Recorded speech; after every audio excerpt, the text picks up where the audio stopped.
सभी बच्चों का स्वागत करता हूं। आइए स्टार्ट करते हैं। आपका छुट्टी के बाद, जल के बाद ये आपकी क्लास है।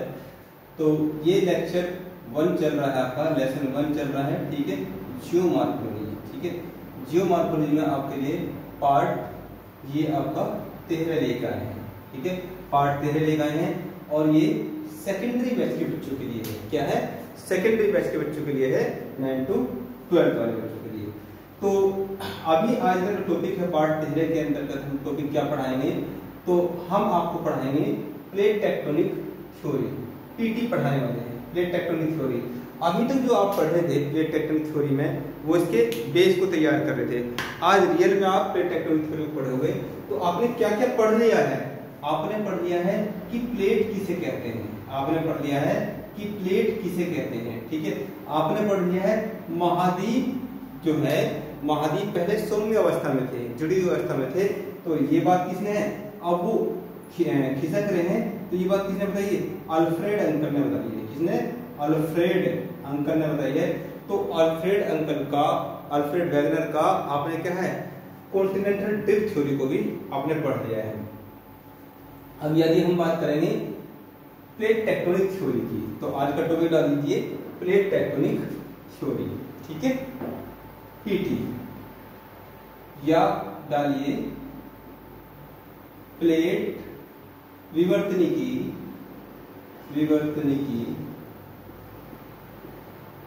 सिद्धांत।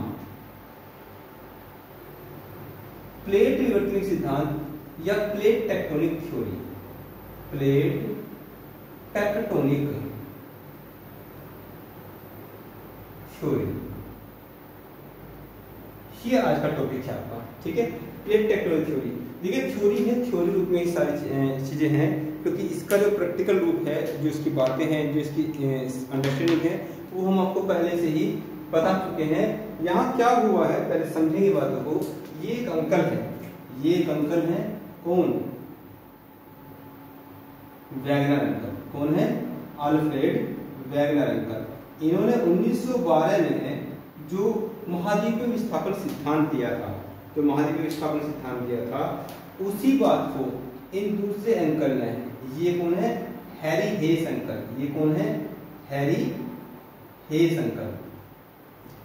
तो हैरी हेस अंकल ने क्या काम किया?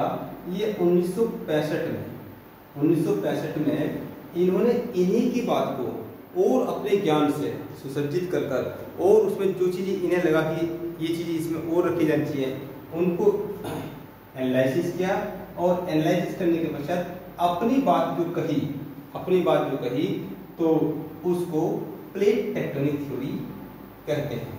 ठीक है, तो लिखेंगे इसमें आपने डाला प्लेट विवर्तनिकी सिद्धांत। ठीक है, तो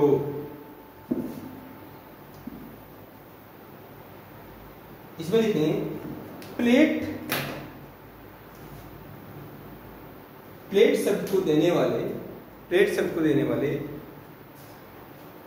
विल्सन, प्लेट शब्द को देने वाले विल्सन थे। ये बात तो क्लियर है। और प्लेटों के मध्य संचलन को कौन कौन सी प्लेट होती है, इसी में यही हैरी हेस बताएंगे। प्लेटों के मध्य संचलन को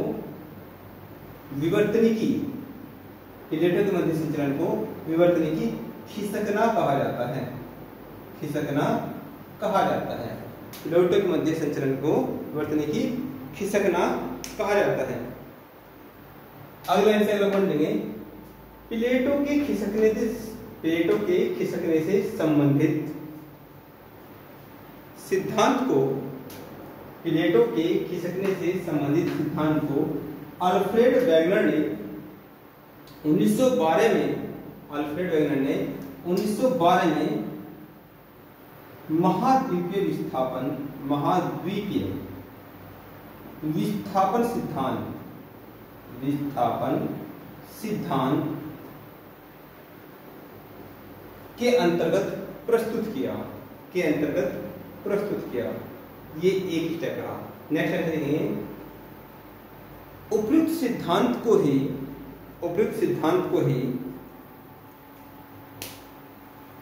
1962 में हैरी हेस 1962 में हैरी हेस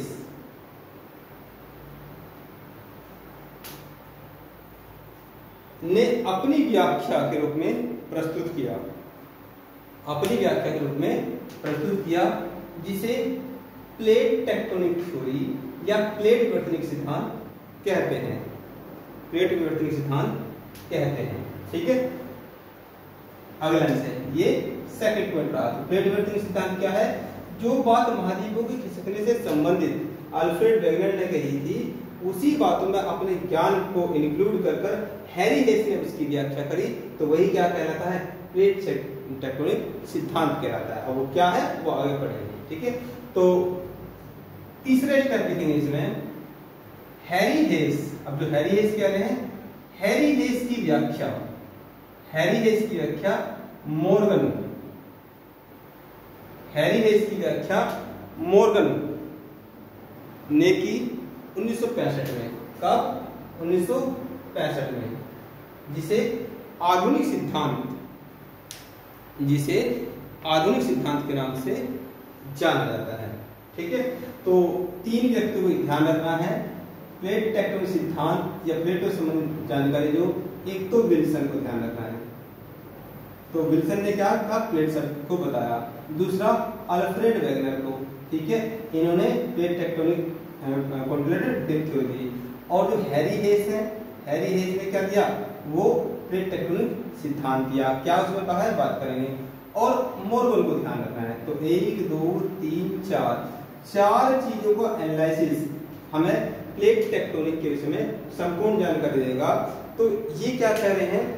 अब हैरी हेस की आधुनिक रूप में व्याख्या मॉर्गन ने की 1965 में। ठीक है, अब ये क्या बता रहे हैं? ये सारे क्या बता रहे हैं? तो इसमें लिखेंगे आधुनिक सिद्धांत के अनुसार, इसमें लिखेंगे आधुनिक सिद्धांत के अनुसार भूप्रपटी पर, आधुनिक सिद्धांत के अनुसार भूप्रपटी पर 6 भूप्रपटी परपटी पर 6 बड़ी प्लेटें, 6 बड़ी प्लेटें और 20 मध्यम प्लेटें हैं। पूरी पृथ्वी प्लेटों के रूप में है, टुकड़े के रूप में है। तो ये क्या कहते हैं कि 6 बड़ी प्लेटें हैं और 20 मध्यम प्लेटें हैं, 20 मध्यम प्लेटें हैं। ठीक है, ये कौन? ये और इनकी इस बात को, इनकी इस बात को, इनके इस विश्लेषण को जो सभी देशों का राजा है, ठीक है, कौन? अमेरिका। तो अमेरिका में वाशिंगटन डीसी में, इसकी राजधानी है अमेरिका की वाशिंगटन डीसी पोस्ट, ये डिपार्टमेंट का नाम है वाशिंगटन डीसी पोस्ट। अमेरिका की वाशिंगटन डीसी पोस्ट ने भी इस बात की पुष्टि कर दी है। ठीक है, और इन सब के लिए हमने आपको पहले बताया था, इन सब के लिए भूमि की जो धरती के अंदर के गर्भ की जानकारी, आंतरिक विभाग के विषय में जानकारी देने के लिए कौन सा डिपार्टमेंट है? कहाँ बताइए जल्दी से, आपकी बैक नॉलेज ये चेक हो रही है, कहाँ पर है? वो IUGG डिपार्टमेंट है। क्या है? IUGG, international union of geodetics and geophysics. तो क्या लिखा आपने? भूप्रपटी पर आधुनिक सिद्धांत के अनुसार भूप्रपटी पर 6 बड़ी प्लेटें, 20 मध्यम प्लेटें हैं। वैसे प्लेटें तो हजारों हैं ये, ठीक है, हजारों हैं, लेकिन हम इन्हीं की बात करेंगे। जिसे अमेरिका के वाशिंगटन डीसी पोस्ट, जिसे अमेरिका के वाशिंगटन डीसी पोस्ट ने 1995 ईस्वी में, 1995 ईस्वी में माना, 1995 ईस्वी में माना। और IUGG ने भी, और IUGG ने भी इसकी पुष्टि की है। ठीक है, तो कितनी प्लेटें हैं? 6 प्लेटें हैं बड़ी। आइए इनको देखते हैं। माना, जो कि निम्न प्रकार है। भाई प्लेटों के खिसकने से संबंधित सिद्धांत को तो हम तभी समझ पाएंगे जब हमें ये पता हो प्लेटें कौन कौन सी हैं, जो निम्न प्रकार हैं। अब देखिए, है के बाद आपने लगा दिया टेस्ट। अब ये एक रैंडमली चित्र बनाते हैं। ये है एक टुकड़ा धरती का, आप सीख चुके हैं महाद्वीपीय विस्थापन सिद्धांत में ये टुकड़ा क्या कहलाता है। यहां से एक चीज ये है, यहां से एक चीज ये है, और यहां से ये हमारा भारत का नीचे का हिस्सा, और ये क्या है, ये ऊपर का हिस्सा। ठीक है, ये पोर्शन ये पोर्शन ये। तो जो धरती के टुकड़े हैं, जो धरती का टुकड़ा है, तो वो धरती के 7 बड़े टुकड़े हैं। हमने इसको आपको कहा था ये क्या है, ये एशिया महाद्वीप है, ये यूरोप महाद्वीप है, और ये क्या है, नॉर्थ अमेरिका कॉन्टिनेंट है, ये साउथ अमेरिका कॉन्टिनेंट है, ये अफ्रीका कॉन्टिनेंट है, ये ओशनिया कॉन्टिनेंट है, ओशनिया महाद्वीप है, और ये क्या है, अंटार्कटिका कॉन्टिनेंट है, महाद्वीप। ठीक है, तो ये धरती के जो 7 बड़े टुकड़े हैं, तो ये किस किस प्लेट पर हैं, तो यहाँ से यहाँ पर, यहाँ से यहाँ पर ये एक प्लेट कहलाती है अकॉर्डिंग टू IUGD। ठीक है, ये क्या है, ये स्टडी के हिसाब से इन्होंने ये अलग ये ऊपर का पोर्शन है तो नॉर्थ कहते हैं, नीचे का पोर्शन है तो साउथ कहते हैं। उत्तरी अमेरिका महाद्वीप और दक्षिणी अमेरिका महाद्वीप दोनों एक ही प्लेट पर हैं, इसे अमेरिकन प्लेट कहते हैं। एक प्लेट ये है, एक प्लेट ये है, यूरोप और एशिया दोनों को मिलाकर यूरेशियन प्लेट कहलाती है। एक प्लेट क्या है, एक प्लेट ये क्या है, ये अफ्रीकन प्लेट है। क्या है, ये अफ्रीकन प्लेट है। इसको यहाँ कंफ्यूजन ना हो, इसको अलग अलग करके बनाते हैं, थोड़ा खुला खुला। और इसमें सबसे बड़ी कौन सी है, सबसे छोटी कौन सी है, वो विक्रम बना देंगे। देखिए यहाँ पर ये एक पोर्शन रहा, ये दोनों मिलाते हैं ये एक पोर्शन है। ठीक है, ये अमेरिकन प्लेट है, ये यहाँ पर ये अफ्रीकन प्लेट है। ठीक है, और यहाँ पर ये इस प्रकार से ये यूरेशियन प्लेट है। ठीक है, ये ओशनिया प्लेट, ऑस्ट्रेलिया प्लेट है, और यहाँ पर ये अंटार्कटिका प्लेट है। अब यहाँ से जो पोर्शन है ये पूरा एक प्लेट है। 6 प्लेटों के बारे में जानकारी दे रहे हैं। ये क्या है, ये एक प्लेट है। ठीक है, ये दूसरी प्लेट है। ठीक है, ये तीसरी प्लेट है। यहाँ पर ये नीचे का हिस्सा ये और ये मिलाते हैं, ये एक प्लेट है। ठीक है, और ये एक प्लेट है। तो कितनी प्लेटें हुई, 1 2 3 4 5 प्लेटें कितनी हैं, 6। अब यहाँ पर जो समुद्र है, इस तरफ भी प्रशांत महासागर है और इस तरफ भी प्रशांत महासागर है। ठीक है, तो जो 6 प्लेट हैं, जो 6 प्लेटें हैं, हेडिंग है 6 प्लेटें, तो वो क्या है, वो ये है। ठीक है, 6 प्लेटें जो वो ये है। अब इसमें सबसे बड़ी प्लेट जो है, ये जो प्लेट है, अब इनके नाम लिख देते हैं, ये यूरेशियन प्लेट है। यूरोप और एशिया को मिलाकर यूरेशियन प्लेट, यूरेशियन प्लेट ये है, ये अमेरिकन प्लेट, ये क्या कहलाएगी, अमेरिकन, ये अमेरिकन प्लेट, ये अफ्रीकन प्लेट। ठीक है, ये Indo Australian plate, Indo Australian, Indo Australian plate. ये क्या है, अंटार्कटिका प्लेट, अंटार्कटिका प्लेट। और ये क्या है, ये प्रशांत महासागरीय प्लेट है, प्रशांत महासागरीय प्लेट। ठीक है। ये भी पैसिफिक ओशन प्लेट है, प्रशांत महासागरीय प्लेट है। ये एक ही प्लेट है तो काफी बड़ी प्लेट है। तो आपने लिखा जो कि निम्न प्रकार है, ये डायग्राम बनाइए और फिर से स्टेप बाय स्टेप नीचे लिखिए क्रमानुसार। मैं क्रमानुसार लिखवा देता हूं आपको। लिखेंगे इसमें नीचे चित्र बना लिया आपने, तो इसे लिखेंगे आप, ये फर्स्ट नंबर की है, ये एरिया के हिसाब से सबसे बड़ी, ये फर्स्ट है यूरेशियन प्लेट, ठीक है। सेकंड है अमेरिकन प्लेट, सेकंड नंबर 2, आप चित्र में नहीं आप नीचे लिखेंगे, ये नंबर 2 है, ये सेकंड है अमेरिकन प्लेट। थर्ड लिखेंगे अफ्रीकन प्लेट, ठीक है, थर्ड क्या लिखेंगे अफ्रीकन प्लेट। चौथे नंबर पे क्या है आपका अंटार्कटिका प्लेट, फोर्थ नंबर पे अंटार्कटिका प्लेट है, और फिफ्थ नंबर पर आपको प्रशांत महासागरीय, ये 5वें नंबर पर है, ठीक है। और छठे नंबर पर सबसे छोटी क्या है इंडो आर्कटिक प्लेट है। ये 6 प्लेटें हैं जो बड़ी प्लेटें हैं। पूरी धरती को हम लड्डू मान लें। सपोज करो आपके घर में क्या है, आपके घर में कोई शादी है, ठीक है। अब शादी है तो एक बोरी या एक कट्टा क्या है बेसन लेकर आए। अब हलवाई से कहा इसके लड्डू बनाने हैं, तो लड्डू क्या सारे एक साथ बनेंगे? लड्डू क्या एक साथ पूरा एक बड़ा लड्डू बनेगा? तो लड्डू छोटे छोटे बनेंगे। और जब गेस्ट आते हैं किस में रख कर देते हैं? प्लेट में रख के देते हैं। तो ऐसी पूरी जो पृथ्वी है, पूरी पृथ्वी को ये छोटे छोटे टुकड़े जो हैं वो क्या है, वो प्लेटें कहलाती हैं।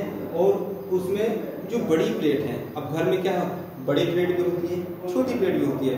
बड़ी प्लेट में क्या है, जैसे छोटी प्लेट में हलवा खाते हैं, बड़ी प्लेट में क्या खीर खा रहे हैं, ठीक है। तो ये प्लेटें क्या है, सबसे बड़ी प्लेटें कौन सी है? यूरेशियन प्लेट है। सेकंड नंबर पर अमेरिकन प्लेट है, थर्ड नंबर पर अफ्रीकन प्लेट है, फोर्थ नंबर पर अंटार्कटिका प्लेट है, और फिफ्थ नंबर पर प्रशांत महासागरीय प्लेट है। और इंडो आर्कटिक प्लेट सबसे छोटी प्लेट है बड़ी प्लेटों में। अब इसके अलावा छोटी छोटी जैसे कास्का प्लेट है, उन सब के जानकारी लेंगे आगे चलके। लेकिन फिलहाल हम बात कर रहे थे कि प्लेट टेक्टोनिक थ्योरी, प्लेटें आपस में कैसे टेक्टोनिक होंगी, कैसे खिसकेंगी। तो उसके लिए क्या बताया है कि अल्फ्रेड वेगनर ने महाद्वीप के विस्थापन संबंधी बातें बताई है। हैरी हेस ने क्या किया है, उन्हीं को व्याख्या किया है अपने शब्द में, अपने ज्ञान का उसमें इंक्लूड कर। और मॉर्गन ने क्या बता दिया है, मॉर्गन ने कहा है कि अपने सिद्धांत बताया है कि टोटल 6 प्लेटें हैं, ठीक है। क्या बताया है? 6 प्लेटें हैं आधुनिक सिद्धांत में, जिसको व्याख्या अमेरिका के वाशिंगटन डीसी ने भी उसकी पुष्टि कर दी है, और IUPAC ने भी उसको अपने सिग्नेचर से क्लियर कर दिया कि हाँ 6 बड़ी प्लेटें हैं और 20 मध्यम प्लेटें हैं। और वो कौन कौन सी 6 बड़ी प्लेटें? तो वो ये हैं, ठीक है। तो ये आपने क्रम से देख लिया 6 प्लेटें कौन कौन सी है। अब इनके टेक्टोनिक के विषय में, अब इनके खिसकने से संबंधित बात हम आगे करेंगे। जल्दी से इसे आप नोट कर लीजिए, फिर आगे चलते हैं।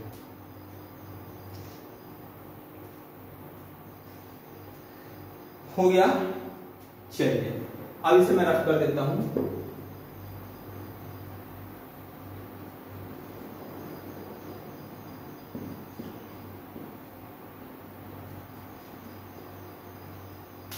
अब ये कैसे खिसकती है, ये प्लेटें आपस में कैसे खिसकेंगी, कैसे हमारा प्यारा हिंदुस्तान का नीचे का हिस्सा वो कहां सा है? अफ्रीका कॉन्टिनेंट से। मुंबई तुम्हारा नहीं है, मुंबई कहां सा है? अफ्रीका कॉन्टिनेंट से।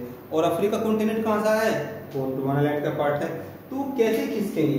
अब प्लेटें को खिसकने का तरीका है, ठीक है। अब समझेंगे खिसकना या टेक्टोनिक। अगला टॉपिक इसमें डालेंगे, अगला पॉइंट डालेंगे विवर्तन की क्रिया।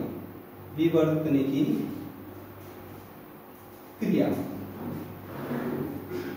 टेक्टोनिक रिएक्शन, इसको समझने का प्रयास करेंगे। विवर्तन क्रिया क्या है? देखिए, यदि हम ऊपर के पार्ट को लें, लिथोस्फीयर को, ये ऊपर का पार्ट है, ठीक है। तो ये टेक्टोनिक क्रिया जो होती है वो 3 प्रकार से होती है, ठीक है। लेकिन पहले हम उस 3 प्रकार को ना देखते, ये देखते हैं कि कैसे होती है। अब इसके नीचे का पार्ट बताऊं, मुझे मार्कर मेरे पास है वो लाल वाला ही, और नीले वाले मार्कर की जय बता लेता हूं। पृथ्वी को हमने आपको 3 पार्ट में पढ़ाया था, याद आ गया जियोमॉर्फोलॉजी में। ये ऊपर का पार्ट ब्लू प्लेनेट पृथ्वी, फिर नीचे का ये क्या है मध्यभाग, क्या बोलते हैं सीमा, और ये क्या है कोर। तो नीचे का पार्ट जो है, नीचे का पार्ट जो है जिसे हम एस्ट्रोस्फीयर भी कहते हैं, दुर्बल परत भी कहते हैं। तो वहां पर क्या है, वहां पर मैग्मा है, वहां पर मैग्मा है। अब यहाँ पर दोनों परतों के बीच में एक एनर्जी रिलीज होगी, ये आपको बता दिया था, जिसे क्या बोलते हैं जियोथर्मल एनर्जी बोलते हैं।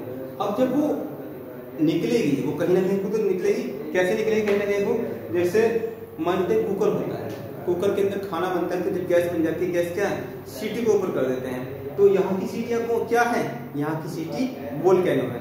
अब यदि इसको कहीं कोई कमजोर परत मिलेगी, कोई कमजोर परत मिलेगी, तो ये क्या करेगी, उसको ब्रेक कर देगी। क्या करेगा, ये एनर्जी इसको ब्रेक कर देगी, और ब्रेक करने के पश्चात ये क्या है ऊपर को निकलना स्टार्ट हो जाएगी।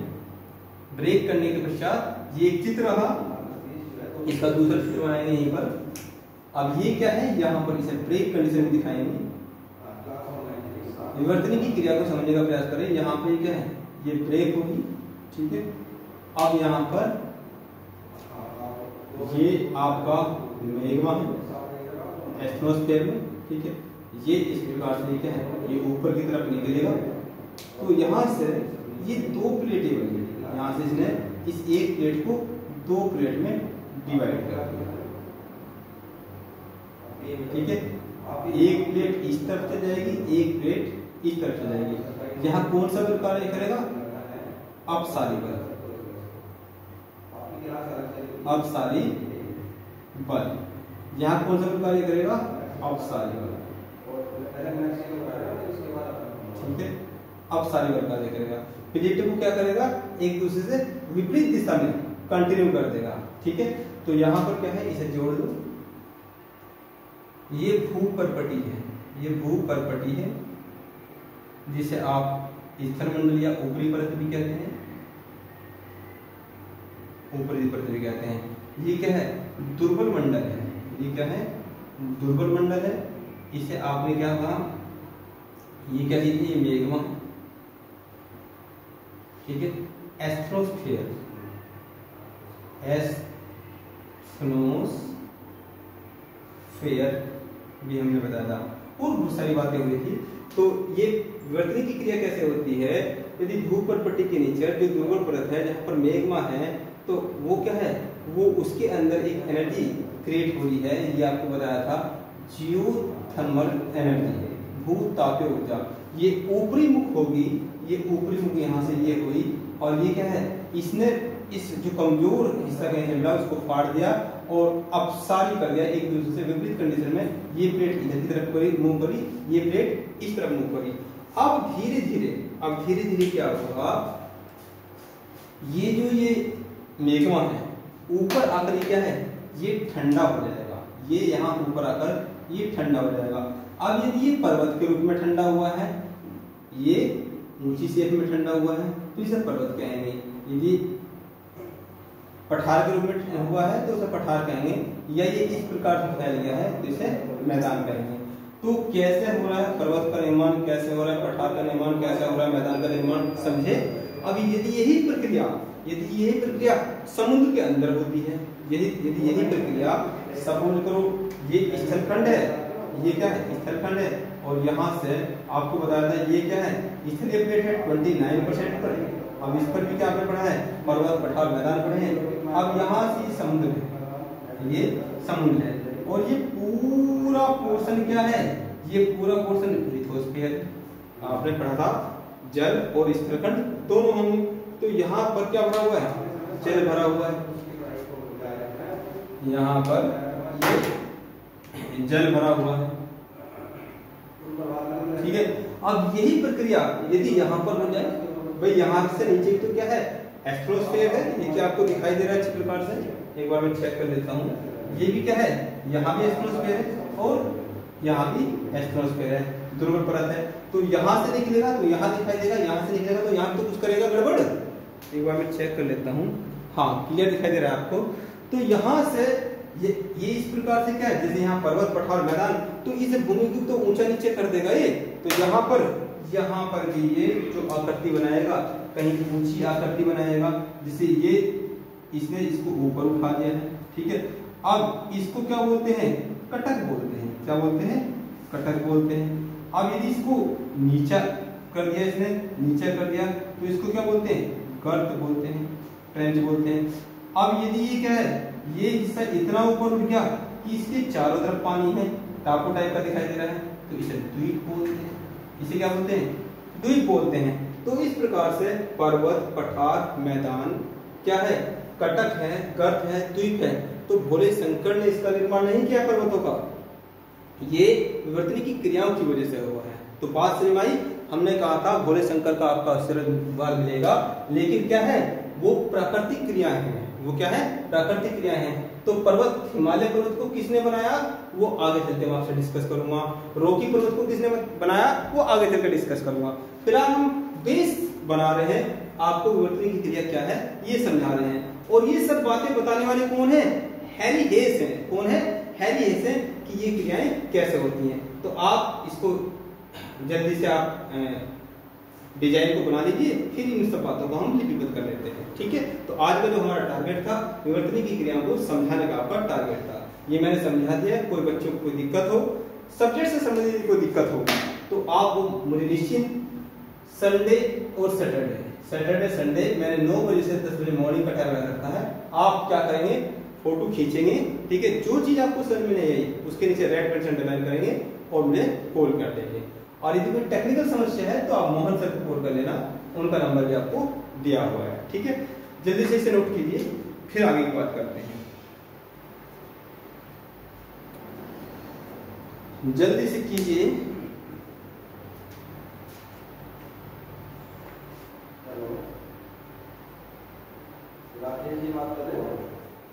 तो हो ही बात आपकी, सब चीजें हो गया क्लियर।